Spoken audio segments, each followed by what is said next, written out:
नमस्कार दोस्तों, तो आज हम इस वीडियो में 8 क्लास से हिंदी प्रश्न एक हम पक्षी उन्मुक्त गगन के प्रश्नोत्तर बनाने आप लोग वीडियो को पूरा देखते रहिएगा। तो हम लोग चलिए प्रश्नोत्तर बनाना शुरू करते हैं। वीडियो अच्छा लगे तो लाइक कमेंट और एक शेयर करना मत भूलिएगा। तो चलिए, पहला देखिए, कविता से हर तरह की सुख सुविधा पाकर भी पक्षी पिंजरे में बंद क्यों नहीं रहना चाहते थे। इसका उत्तर देखिए, क्योंकि पक्षियों को स्वतंत्र रहकर खुले आकाश में उड़ना, अपने साथियों के साथ रहना और प्राकृतिक आनंद लेना पसंद होता है, इसलिए वे पिंजरे में बंद नहीं रहना चाहते थे। तो इसका आंसर यही होगा। चलिए 2 नंबर की हम लोग बढ़ते हैं। तो चलिए 2 नंबर की ओर हम लोग करते हैं। तो 2 नंबर, पक्षी उन्मुक्त रहकर अपनी कौन कौन सी इच्छाएं पूरी करना चाहते हैं। तो उत्तर, पक्षी खुले आकाश में उड़ना, पैरों पर बैठना, घोंसला बनाना, अपने बच्चों का पालन करना, दाना चुना, स्वतंत्र जीवन जीना चाहते हैं। तो यही हो गया हमारा 2 का। तो चलिए 3 नंबर की ओर हम लोग बढ़ते हैं। भाव स्पष्ट कीजिए। यह तो शिक्षित मिलन बन जाता, यह तंती सांसों की डोरी। तो यहाँ पे ये कह रहा है। तो चलिए उत्तर, इन पंक्तियों का भाव यह है कि पक्षी स्वतंत्र होकर अनंत आकाश में उड़ना चाहते हैं। यदि उन्हें स्वतंत्र ना मिले तो उनका जीवन कठिन और दुखद हो जाता है तथा उनकी सांसें भी घुटने लगती है। कविता से आगे। तो तीसरा, कविता से आगे। तो चलिए आगे हम लोग बनाते हैं। तो आप लोग को वीडियो समझ में आ ही रहा होगा, तो लाइक सब्सक्राइब करिएगा। पक्षियों का पालन उचित है अथवा नहीं, अपने विचार लिखिए। उत्तर, मेरे विचार से पक्षियों का पिंजरे में बंद करके पालना उचित नहीं है, क्योंकि उन्हें भी स्वतंत्र रहने का अधिकार है। हमें उन्हें खुले वातावरण में रहने देना चाहिए।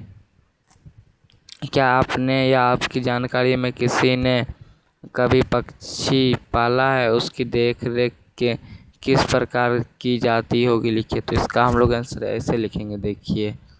तो उसका आंसर हम लोग लिखेंगे, हाँ, मेरी जानकारी में एक व्यक्ति ने तोता पाला। उनकी देखभाल के लिए उसे समय पर दाना और पानी दिया जाता है, पिंजरे की साफ सफाई की जाती है, उसकी सेहत का ध्यान रखा जाता है और उसे सुरक्षित वातावरण में दिया जाता है। तो इसका आंसर आप लोग ऐसा ही लिख लीजिएगा। तो वीडियो बहुत ही अच्छे से आप लोग को समझ आ रहा होगा। चलिए, पक्षियों को पिंजरे में बंद करने से केवल उनकी आज़ादी का हनन नहीं होता, अपितु पर्यावरण भी प्रभावित होता है। इस विषय पर 10 पंक्तियाँ में अपने विचार लिखिए। चलिए इसका हम लोग विचार स्पष्ट करते हैं। उत्तर, पक्षियों को पिंजरे में बंद करना गलत है, इससे उनकी स्वतंत्रता छीन जाती है। पक्षी खुले आकाश में उड़ने के लिए बने हुए बीज फैलाकर नए पौधे उगाने में मदद करते हैं।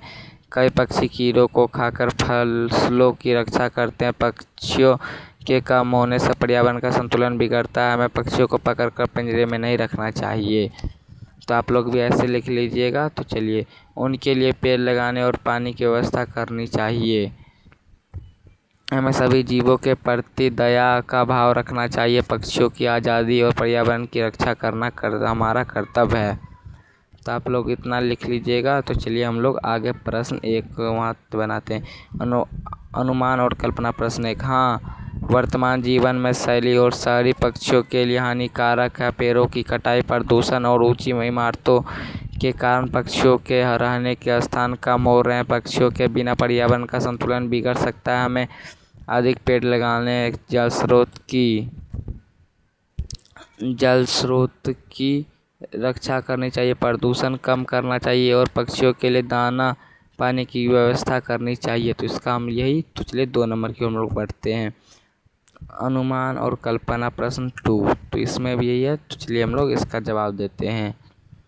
यदि मेरे घर में किसी पक्षी ने घोंसला बनाया हो और मुझे घर बदलना पड़े, तो मैं पहले उनके अंडों या बच्चों के सुरक्षित होने तक प्रतीक्षा करूंगा। यदि घोंसला हटाना आवश्यक हो तो उसे बहुत सावधानी से किसी सुरक्षित स्थान पर रखूंगा। नए स्थान पर पक्षियों के लिए दाना और पानी भी रखूंगा ताकि उन्हें कोई परेशानी ना हो। तो चलिए 3, भाषा की बात। प्रश्न 1, गुणवाचक विशेषण के 3 उदाहरण। मीठा फल, सुंदर फल, ऊंचा पर्वत। भाषा की बात। प्रश्न 2, तो चलिए हम लोग प्रश्न 2 का बनाते हैं। दत्त समास के 10 उदाहरण। सुख दुख दिन रात, माता पिता भाई बहन, राजा रानी, जीवन मरण, हंसी खुशी, नर नारी। तो इसका आंसर यही होगा। तो वीडियो अच्छा लाइक कमेंट और एक शेयर करना मत भूलिएगा और एक कमेंट भी कर दीजिएगा प्यारा सा।